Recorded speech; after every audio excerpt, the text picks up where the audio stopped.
চলুন তাহলে একবার দেখে নেওয়া যাক এই মুহূর্তে মধ্যপ্রাচ্যের পরিস্থিতি ঠিক কোন দিকে এগোচ্ছে, যা খুবই জটিল আর খুব দ্রুত বদলে যাচ্ছে।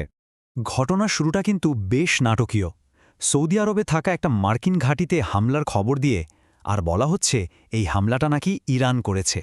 ওয়াল স্ট্রিট জার্নালের মতো কিছু সোর্স থেকে জানা যাচ্ছে যে এই হামলায় নাকি অন্তত 12 জন আমেরিকান সৈন্য আহত হয়েছেন। আর এই ঘটনাটা একটা খুবই গুরুত্বপূর্ণ প্রশ্ন তুলে দিচ্ছে।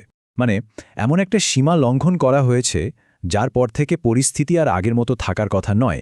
একেই বলা হচ্ছে রেড লাইন ক্রস করা। কিন্তু প্রশ্ন হল, পরিস্থিতি হঠাৎ করে এই পর্যায়ে এলো কিভাবে? এই কথিত প্রতিশোধের পেছনের কারণটা বুঝতে হলে আমাদের দেখতে হবে এর আগে ঠিক কি ঘটেছিল। জানা যাচ্ছে যে ইসরায়েল নাকি ইরানের অর্থনীতির একেবারে মূলে আঘাত এনেছে। দেশটির তেলের পর সবচেয়ে বড় যে শিল্প, ইস্পাত শিল্প, তার 3টি প্রধান কারখানায় একযোগে হামলা চালানো হয়।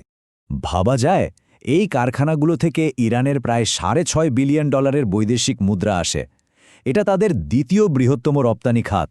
মানে অর্থনীতির জন্য এটা কতটা গুরুত্বপূর্ণ তা বোঝাই যাচ্ছে।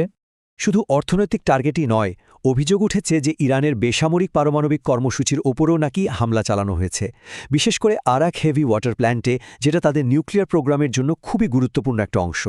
এসব ঘটনার পরে কিন্তু ইরান থেকে সরাসরি একটা কড়া হুঁশিয়ারি আসে।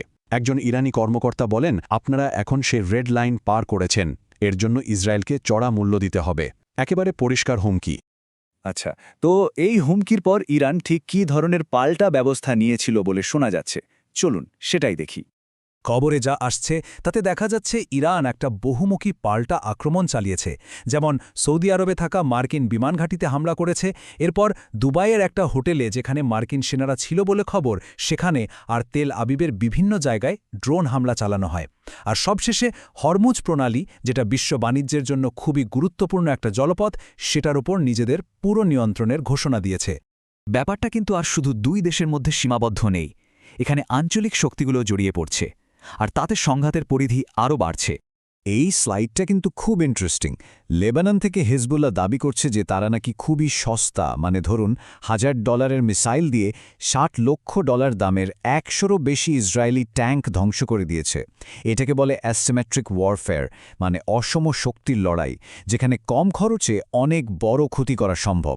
আর ওদিকে ইয়েমেন থেকেও হুথিরা একদম পরিষ্কার ভাষায় হুমকি দিয়েছে।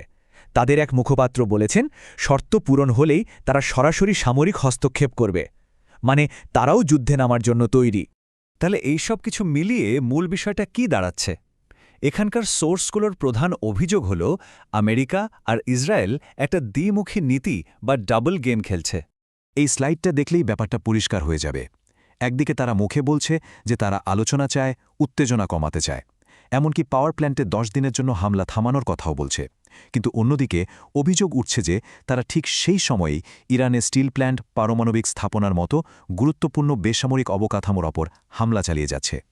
রেড ক্রিসেন্ট সোসাইটির দেওয়া তথ্য অনুযায়ী ক্ষয়ক্ষতির পরিমাণটা কিন্তু বিশাল। সবচেয়ে বড় কথা হলো ৭১,০০০-এরও বেশি সাধারণ মানুষের বাড়িঘর ধ্বংস হয়েছে। এর সাথে আছে শত শত স্কুল, হাসপাতাল। মানে সাধারণ মানুষের জীবনযাত্রার ওপরের প্রভাবটা কতটা মারাত্মক তা সহজেই বোঝা যায়। মজার ব্যাপার হলো, এই সূত্রে দাবি করা হয়েছে যে খোদ ডোনাল্ড ট্রাম্পও নাকি একসময় ইরানের সামরিক প্রতিক্রিয়ার তীব্রতা নিয়ে মন্তব্য করেছিলেন। তিনি বলেছিলেন, তারা আমাদের এমনভাবে আঘাত করেছিল, আমরা ভেবেছিলাম জীবনটাই শেষ। সব মিলিয়ে পরিস্থিতিটা যেখানে এসে দাঁড়িয়েছে, তাতে একটাই বড় প্রশ্ন থেকে যায়। সংঘাতের যখন এতগুলো দিক খুলে যাচ্ছে, তখন এই উত্তেজনার শেষটা আসলে কোথায়? এর শেষ পরিণতি কি হতে পারে?